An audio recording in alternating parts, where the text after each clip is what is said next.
امروز برای شما همراهان کانال و دانش آموزان و عزیزانی که در راه علوم غریبه دنبال علم و آموختن هستید یک دعوت بسیار بسیار بزرگ رو از خادمین و ملائکت الله سوره قاف در نظر گرفتم. این دعوت بسیار بسیار قدرتمنده و عزیزانی که این دعوت رو انجام بدن حتی اگر نائل نیان به دیدار اون عزیزان و عهد، اثرات عظیم اون در زندگیشون بسیار بسیار نمودهای جالبی داره که در ادامه و تا انتها براتون این مطالب رو حتما آموزش خواهم داد و با من همراه باشید تا از این آموزش به طور کامل بهره مند بشید. با نام و یاد دادار پایدار و با درود و عرض ادب به پیشگاه شما گرامیان همراهان کانال، امیدوارم در هر کجایی که هستید به دور از کجی و کاستی و به دور از مریضی باشید، همراه با تندرستی و خوبی زندگی بکنید در کنار خانواده یا دور از خانواده. یک مطلب رو بارهای بار بهتون تکرار کردم و به عنوان گوش زد به بزرگترهاتون احترام بگذارید، به پدر مادر احترام بگذارید برای اینکه دریچه های نور خداوند به روتون سریعتر باز بشه. عزیزان دوستان، مدت هایی هست که در کانال بنده دعوت خیلی براتون کمتر میگذارم، بیشتر در مورد واقعیات دنیای ماورا صحبت کردم، ولی امروز صلاح دیدم با توجه به اینکه خب داریم به سمت تابستان میریم و به سمت بروجی مثل برج سرطان و برج اسد، در نظر گرفتم که یک دعوت رو براتون قرار بدم و این دعوت از سوره قاف هست. همونجور که میدونید سوره قاف در قرآن یکی از سوره های بسیار بسیار قدرتمند است. یکی از قدرت هایی که سوره قاف داره و معمولا خب ورد زبان هاست قفل باز کردنه، یعنی چیزهایی که قفل شدن، کارهایی که قفل شدن، یا اینهایی که حالا مثلا طلسمی چیزی در زندگیشون هست، یا اونهایی که مثلا دنبال گنج هستن و میخوان برن، یکی از جاهایی که بسیار بسیار بهشون کمک میکنه، سورهایی که کمک میکنه، خادمی که کمک میکنن، همین سوره قافه و خادمین سوره قاف. به همین دلیل نه تنها سوره قاف در باز کردن قفل مشهور است که شما با سوره قاف می توانید قفل کنید، یعنی هم قفل باز کنه هم قفل زننده است. خیلی از اصطلاحاً اختلالات سیگنالی رو سوره قاف، همون جور که من در دستوراتی که گذاشتم عزیزان دیدن، در مشکلات قرینی، همچنین در اصطلاح دستورات متعادل کننده بین حالا قرین و خود انسان، از سوره قاف استفاده کردم، به خاطر اینکه کسانی که اختلالات سیگنال دارن در این چنین اموری از سوره قاف می شود در این امور هم استفاده کرد. حالا استفاده های زیادی داره. کسانی که رزق و روزیشون کم هست و حالا کسانی که علل خصوص در کارشون ترفیع نمیگیرن، بالا نمیرن، از اینها میتوانند اصطلاحاً از سوره قاف استفاده بکنن. این دعوت هم خاصیت های بسیار زیادی داره که البته زمانی که شما با دعوت رو انجام بدید، حالا در اون زمانی که بزرگواران حاضر شدند و اینها، دیگه اونجا خودتون باید عهد رو با ایشون ببندید. امروز من برای شما این دعوت رو آموزش میدم. البته یکی از هزاران دعوت هست این دعوت و شما میتونید که انشالله این رو هم ازش بهره مند بشید. خب حالا بریم سراغ دعوت و چه کسانی این دعوت رو میتونن انجام بدن. عزیزان، هم خانم ها هم آقایان میتونن این دعوت را انجام بدن، هم خانم و هم. فقط من بارها تکرار کردم کسانی که در منزل فرزند تازه متولد شده دارند،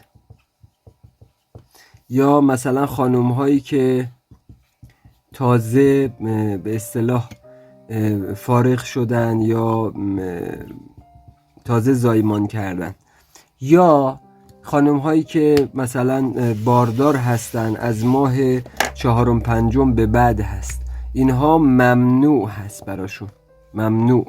کسانی که پس عرض کردم فرزند کوچک دارن،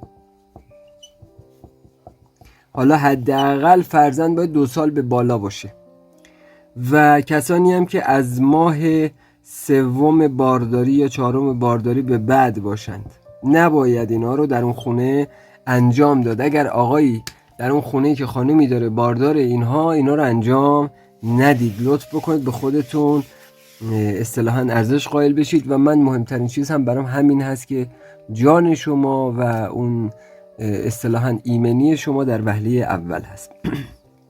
پس فرقی نمیکنه. مطلبی که هست باید بدونید که این دعوت 41 روز است. 41 روز طول این دعوته. دعوت حتما طبق دستوراتی که قبل هم گفتم حتما در یک اتاق مجزا باید باشه. حالا اگر در یک جایی بودید که باغی، بوستانی یا مثلا آبی کنار یک باغ بود، شما در اونجای خونه ترتمیز داشتید، خب خیلی بهتر میتونید بدون اونجا این دعوت رو انجام بدید. فقط یادتون نره، بارهای بار تکرار کردم، پاکسازی ها رو حتما قبلش انجام بدید. پاکسازی انواع پاکسازی منزل، رفع چسبک ماورایی، من برنامهش رو در کانال گذاشتم، اینو انجام بدید. دستور انصراف از ماورا، این رو هم انجام بدید.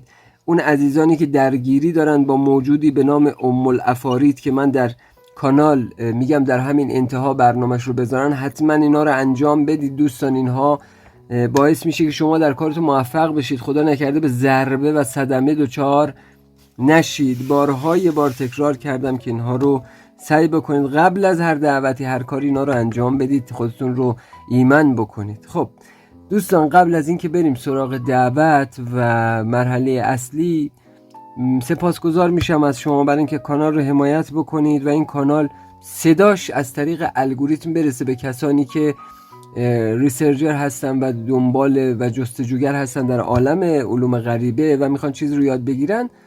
بالاخره ما سعی میکنیم راه درست رو بریم، این کانال آموزه های درستش برسه به دست عزیزانی که اصلا در این راه گام برمیدارن و خدا نکرده تو چاه بقیه کانال هایی که حالا تاریک هستن نیفتن. برای این زحمت بکشید 2 یا چند کامنت انگلیسی برای ما بگذارید و لطف میکنید عزیزانی که همیشه حمایت میکنن لایک یادتون نره. عزیزانی که عضو نشدن حتما سابسکرایب بکنن و عزیزانی که زنگوله کانال رو نزدن حتما این زنگوله رو بزنن و بگذارن روی همه یا all، که به محض اینکه ما در لایو شبانه دعا و پرسش و پاسخ اومدیم، دوستان بتونن سریع با خبر بشن و بیان. عزیزانی هم که میتونن از طریق گزینه‌های مثل سوپر تانکس کانال رو حمایت بکنن، بسیار بسیار سپاسگزار میشیم و خداوند بهتون برکت بده.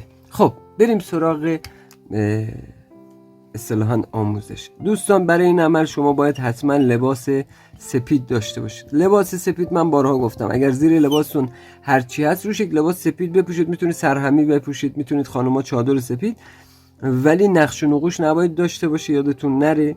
دوستان این عمل حتما باید از شمع استفاده کنید. این عمل عزیزان حتما یادتون نره باید خط مندل بکشید. درباره خط مندل در کانال برنامه دارم، حتما برید برنامه خط مندل یا حصار مندل رو ببینید و به برنامه‌های گذشته مراجعه بکنید و اصطلاحاً نوشته خط مندل در اونجا وجود داره، برید ببینید.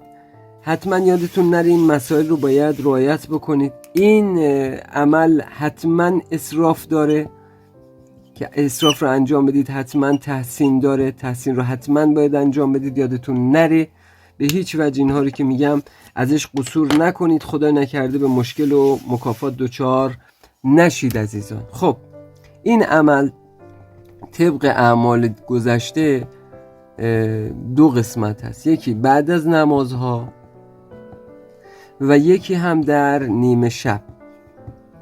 یعنی یه قسمتش بعد از نمازهایی که میخونید هست، یه قسمتش هم در نیمه شب شماست. اون عزیزانی که حالا در دینشون، ادیانشون نمازهای حالا روزانه خاص خودشون رو دارن، بعد از اون نماز خودشون میتونن این کار رو انجام بدن. اونایی که حالا پیروان حضرت محمد هستن میتونن اون 5 وعده نماز خودشون رو که میخونن در هر اصطلاحاً وعده نماز میتونن اون کاری که میگم رو انجام بدن. حالا عمل به چه صورت هست؟ نماز رو که خوندید، همونجا که نشستید برای اصطلاحاً نماز کارتون تموم شد، میبایست 14 استغفار مخصوص کنید. من استغفار مخصوص رو قبلا گفتم دیگه، استغفر الله الذی لا اله الا هو الحی القیوم و اتوب الیه. این میشه چی؟ میشه استغفار مخصوص. 14 استغفار مخصوص رو شما به اصطلاح انجام میدید. بعد اینکه استغفار مخصوص رو انجام دادید باید 21 آیه نور بخوانید. آیه شماره 35 سوره نور میشه چی؟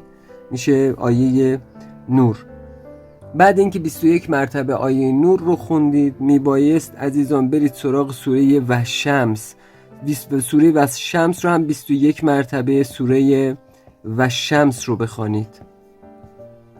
همه اینها با یک بسم الله هستن، با یک بسم الله. این هم با یک بسم الله الرحمن الرحیم هست. بعد از اینکه اینها تموم شد سر به سجده میگذارید. در سجده باید این ذکر رو که میگم بگید: یا قادر یا قوی ایاک نعبد و ایاک نستعین.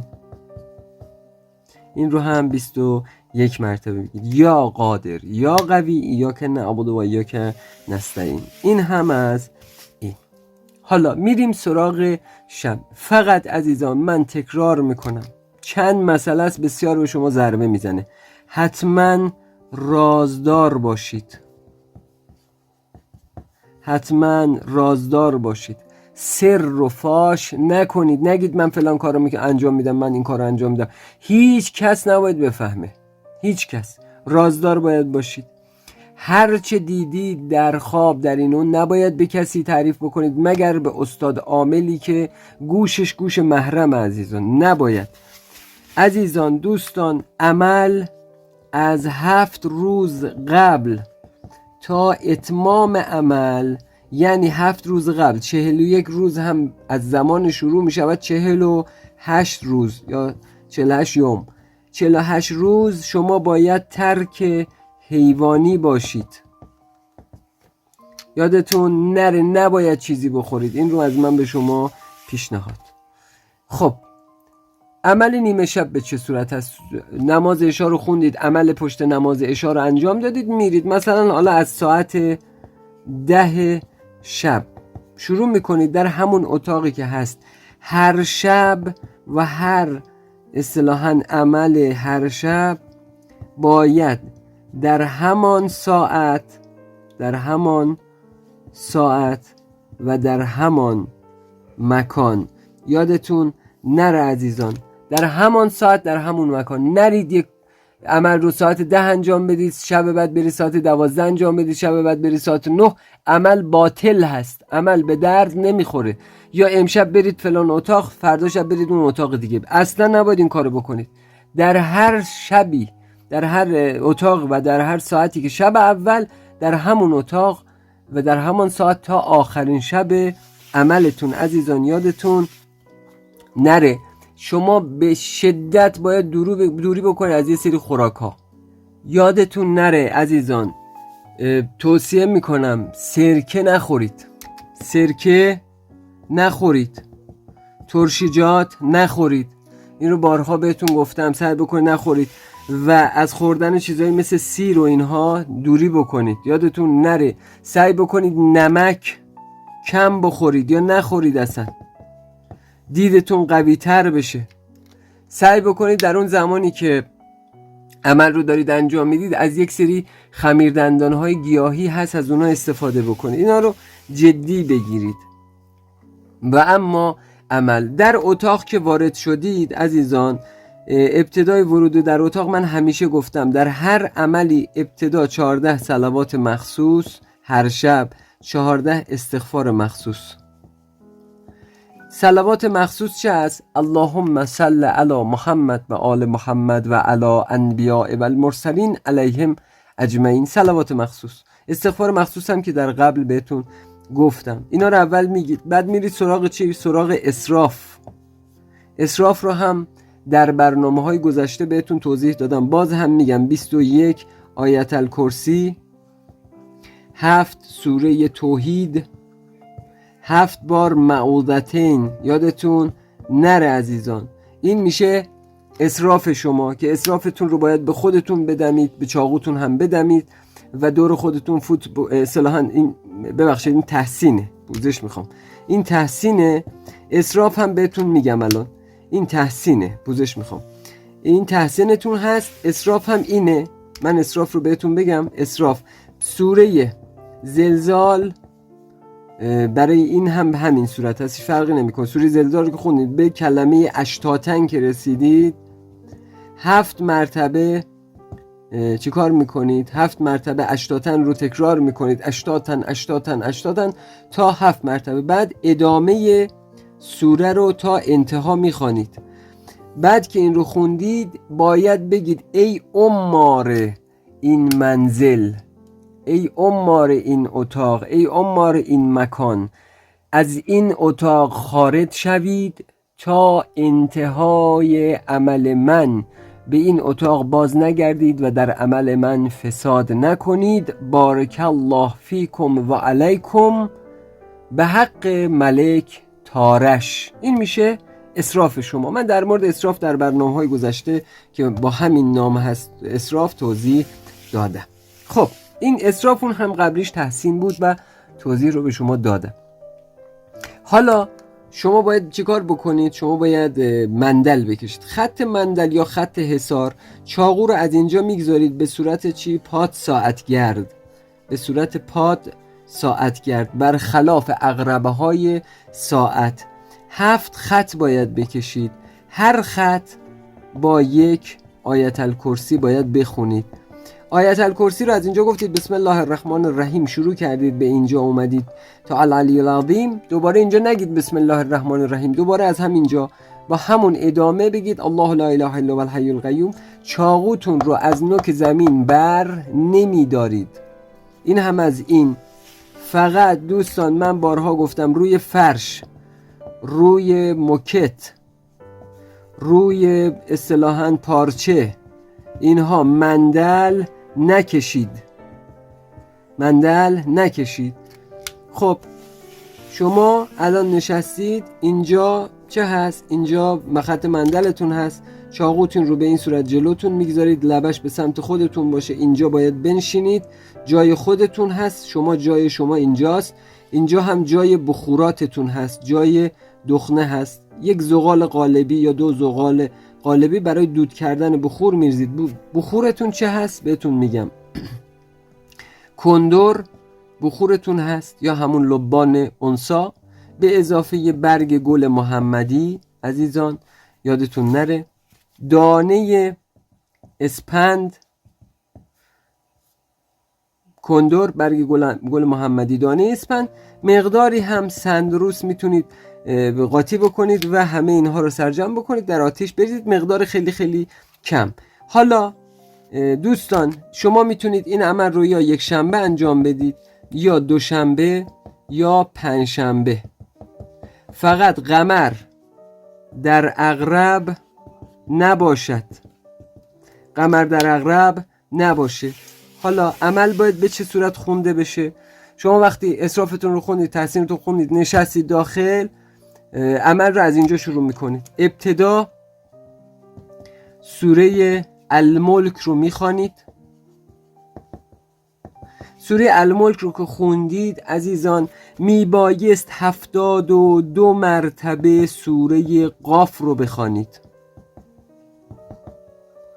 72 مرتبه سوره قاف رو بخونید. سوره قاف رو که خوندید هر بار به آیه فکشفنا انک قطاع که فبصرک الیوم حدید رسیدید 7 مرتبه تکرار میکنید. من براتون در آخر همین برنامه یه چیزی هم میگم بسیار بهتون کمک میکنه. پس 72 مرتبه سوره قاف رو باید بخونید. هر بار که به آیه فکشفنا عنک غطاءک فبصرک الیوم حدید رسیدید 7 مرتبه باید تکرار بکنید و انتها میرسید به انتها. در انتها قبل از اینکه کارتون رو تمام بکنید 21 مرتبه چی میخونید؟ آیه نور میخونید. در کف دست هاتون میدمید و به صورت میکشید تا روی سینه‌تون. برای اینکه دیدتون بهتر بشه انشالله به حق سوره قاف و خادمین سوره قاف سریعتر بر شما نمایان بشن، در یک کاغذ همین آیه فکشفنا عنک غطاءک فبصرک الیوم حدید رو در اینجا مینویسید با حبر روحانی. حالا حبر روحانی هم نداشتید با گلاب و زعفران می نویسید در اینجا. من در مورد حبر روحانی قبلا توضیح دادم، در کانال میتونید برید ببینید. و با یک پارچه سبز رنگ باید به پیشونیتون ببندید. همینجوری که نوشته شده همینجوری میچسبونید رو پیشونیتون. بعد از تمام شدن کارتون دوباره بر میدارید این کاغذ رو میذارید در سوره قاف. و اما عزیزان یادتون باشه خانم ها برای این کار باید حتما حالت ماهیانه شون استاپ بشه، یعنی پریودشون استاپ بشه و این عمل رو انجام بدن. مطلبی که بسیار بسیار مهمه، شما باید حداقل 14 شب در اون اتاق بخوابید. 14 شب باید در اون اتاق بخوابید. حالا میتونید 14 شب پشت سرم یا در طول 41 شب 14 شب. از شب حالا 13 به بعد ممکنه مثلا 19 21 28 24 25 بستگی داره دیگه به شما.